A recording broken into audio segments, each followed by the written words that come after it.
كان في اقطاع وكلنا نعرف كان في 20,000 فدان و30,000 فدان، وكان في تفتيش وفي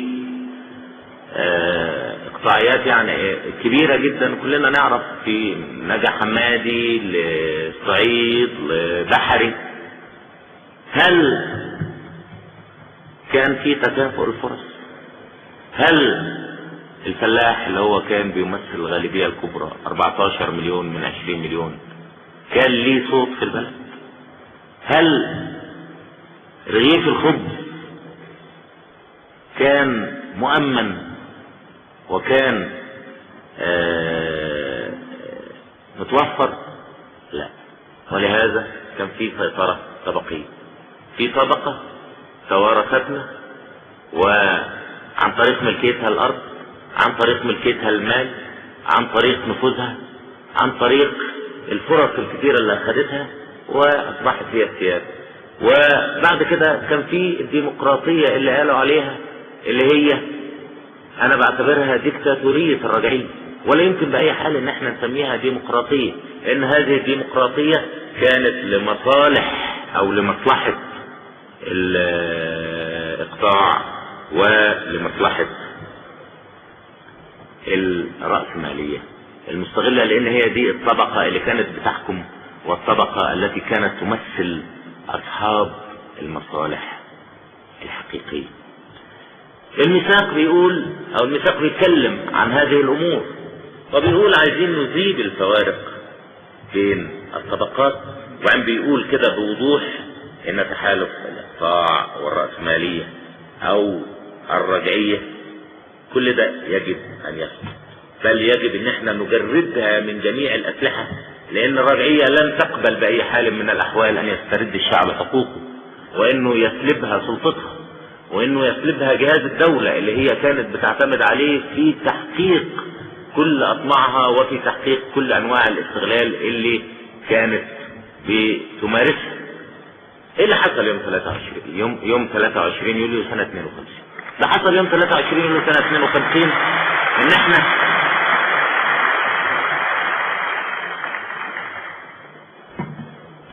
اخذنا جهاز الدولة من الرجعية،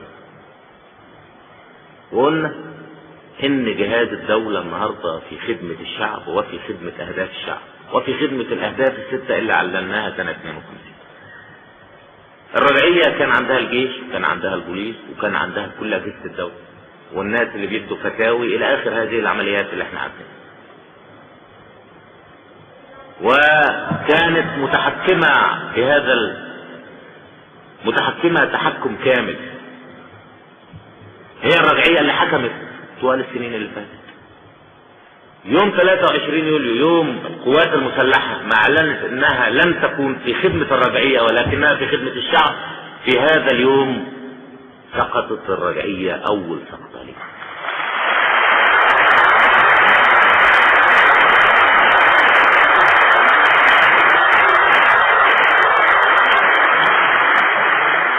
قبل 23 يوليو سنة 52 انا قابلت بعض الناس، وكانت الازمة موجودة في هذا الوقت في البلد، ازمة كبيرة، والوزارات اللي بتيجي شهرين وثلاث اشهر وبتسقط، وكانت في ازمة حكم، كانش في وزارة بتقعد 3 اشهر.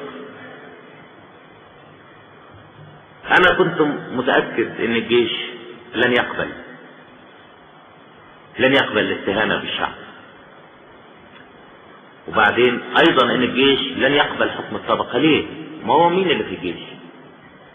ما هم ابناء العمال وابناء الفلاحين ومن الطبقات المتوسطة من الشعب، فدول كيف يقبلوا ان يعطوا السيادة لطبقة تمثل تحالف اقطاعي رأسمالي؟ ليه يقبلوا ان يسير الاستغلال بهذا الشكل؟ ليه يقبلوا ان تكون الامة كلها والشعب اللي هم منه في خدمة فئة قليلة من الناس؟ ليه يقبلوا فساد هذا الحكم؟ في ناس ما كانش عندها امل في الجيش اللي كان بيذكر هذا الوقت، كان بيعتبر ان ما فيش امل. طبعا انا كنت واثق ان الجيش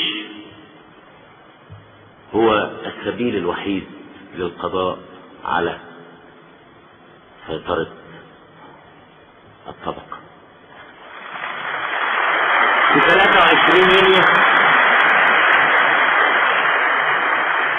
في 23 يوليو